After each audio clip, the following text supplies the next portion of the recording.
उत्तर प्रदेश की राजधानी लखनऊ चलते हैं और लखनऊ से हमारे सहयोगी, हमारे संवाददाता आशीष श्रीवास्तव जुड़ चुके हैं, जो कि अभी आपको स्क्रीन पर नजर आ रहे हैं। गुड मॉर्निंग आशीष।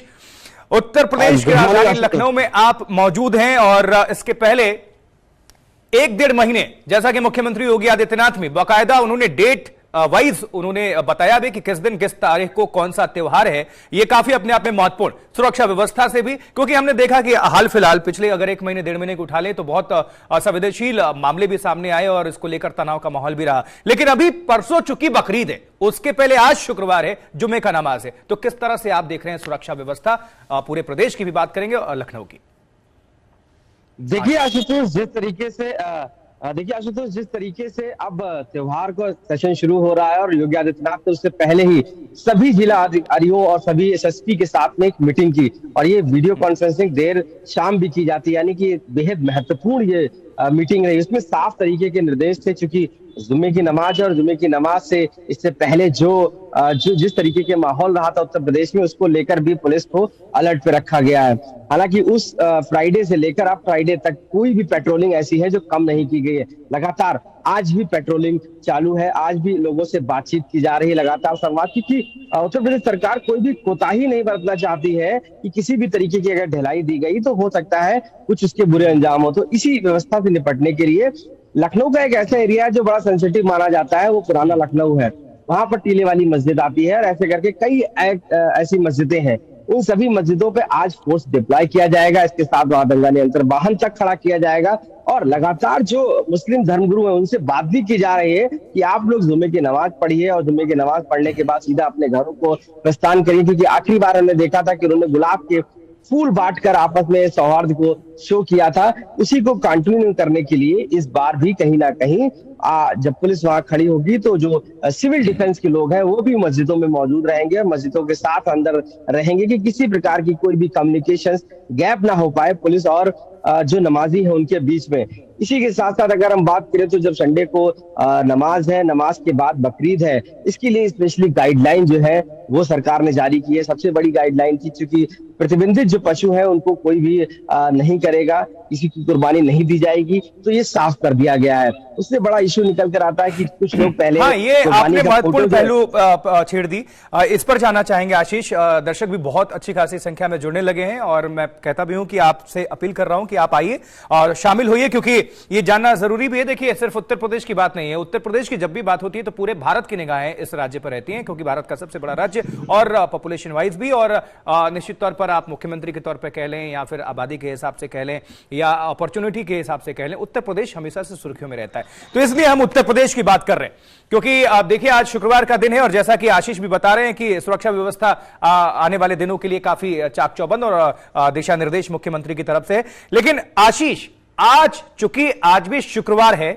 और नमाजी जाएंगे नमाज करने, और पिछले कुछ हफ्तों से हमने देखा है ट्रेंड में कि किस तरह से चीजें रही हैं। हालांकि अभी पिछले 2-3 हफ्ते से सब कुछ मामला एकदम शांत है, लेकिन फिर भी एहतियातन आज क्या गतिविधि है, जरा आज ये भी बता दें। देखिए आशुतोष, चूंकि ये जुम्मे की नमाज है और इसकी जस्ट बाद जो है वो कहते हैं ना बकरीद होगी और बकरीद के पहले संडे को नमाज होगी, तो ये नमाज भी बहुत अहम होती है, क्योंकि आज के दिन भी सभी इकट्ठा होते हैं, अपनी अपनी जो शॉप से उसको बंद करके नमाज पढ़ने पहुंचते हैं और एक कम्युनिकेशन करते हैं आपस में।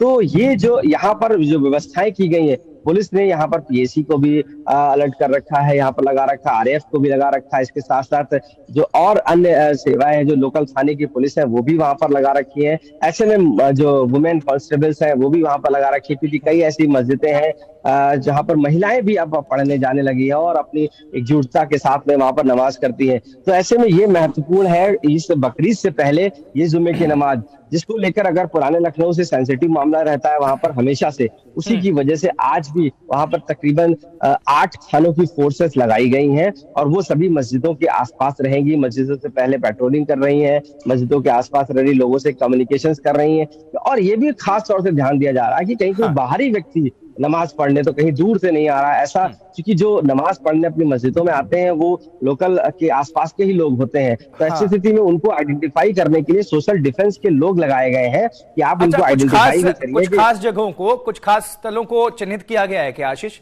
कुछ खास, क्योंकि हमने देखा कि कुछ विशेष जो कुछ खास जगह थी वहां पर ज्यादा ये उपद्रव हुआ था, तो इसलिए इसको लेकर वहां पर ज्यादा एहतियात हैं कुछ? जी जी, लखनऊ में टीले वाली मस्जिद है जो काफी विवादित भी रही है, और उसको लेकर लगातार चाहे वो कोर्ट से लेकर जमीन तक उसको लेकर हल्ला होता रहा। हिंदू संगठन कई उसको लेकर अन्य तरीके की बातें करते रहे कि वो हिंदुओं का एक जगह है, ऐसे करके काफी बातें चलती रही। तो इसको लेकर वो टीले वाली मस्जिद काफी विवादित है इस समय, और उसी को लेकर वहां का फोर्स अफसर डिप्लॉय किया गया। इसके आगे छोटा इमामबाड़ा है, वहां पर छोटा इमामबाड़े में जो है काफी लोग तादाद में पहुंचते हैं। बड़ा इमामबाड़ा है, वहां पर भी लोग मस्जिद में नमाज करने जाते हैं। आसिफी मस्जिद से कहते हैं, वहां पर भी काफी लोग नमाज करने जाते हैं। तो यही कई ऐसी ये मस्जिदें हैं जो पश्चिमी जोन में आती हैं, लखनऊ के पुराने लखनऊ में, और वहां पर पुलिस का स्पेशली एक डिप्लॉयमेंट किया गया है। अलग अलग टुकड़ियों में वहां पर पुलिस को रखा गया है साफ तौर पे। और सबसे खास बात है, जब तक कम्युनिकेशन, क्योंकि कल भी देर रात तक धर्मगुरुओं के साथ बैठक की गई थी, बातचीत की गई थी, और उन दोनों, चाहे वो बकरीद हो और ये जुमे की नमाज, दोनों पर मिलकर उनसे बातचीत की गई थी। शांति व्यवस्था बनाए रखते हुए नमाज पढ़ने की बात कही थी, क्योंकि नमाज के दौरान उसके बाद एक तकरीर भी होती है, उस तकरीर में क्या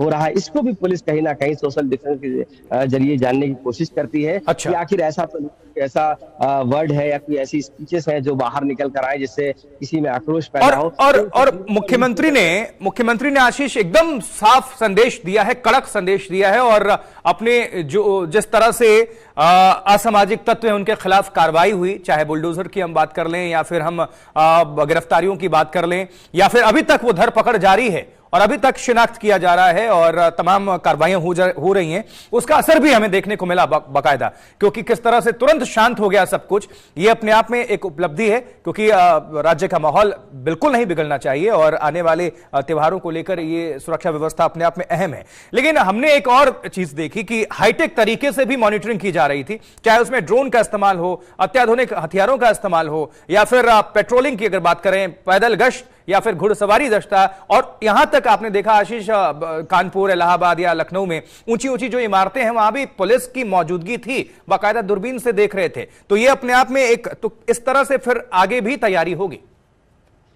आशुतोष, बिल्कुल आपने सही कहा। जिस तरीके से कानपुर और इलाहाबाद में हुआ, यानी कि प्रयागराज में जिस तरीके से हुआ, उसके बाद से ही पुलिस पूरी अलर्ट पे है। क्योंकि अब जो मॉनिटर की जा रही है वो मस्जिद के ऊपर ड्रोन को ले जाकर भी हो जा रही है, कि आखिर देखा जा रहा है कि कितने लोग मौजूद हैं उस मस्जिद में। इसके साथ साथ जो सीसीटीवी फुटेजेस हैं मस्जिदों के, उनको एक्टिव किया गया है। उसकी मॉनिटरिंग बराबर डीजी ऑफिस से की जा रही है।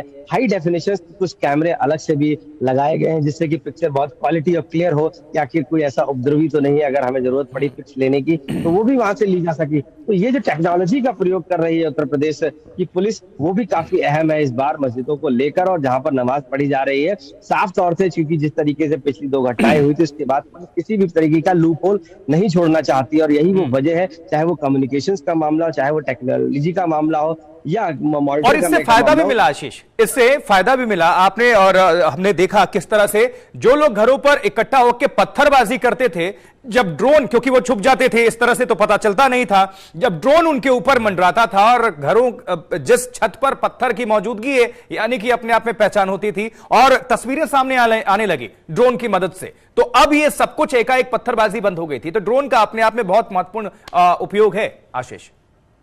जी आशुतोष, बिल्कुल आपने सही कहा कि ड्रोन की वजह से काफी चीजें बहुत क्लैरिटी आई हैं। क्योंकि पहले लोग छतों पर जब पत्थर इकट्ठे कर लेते थे, जहां तक पुलिस नहीं पहुंच पाती थी, गलियों के अंदर तक पुलिस नहीं पहुंच पाती थी। बहुत जगह, चाहे वो कानपुर का आपने मामला देखा हो, कई गलियों से लोग निकल कर आए।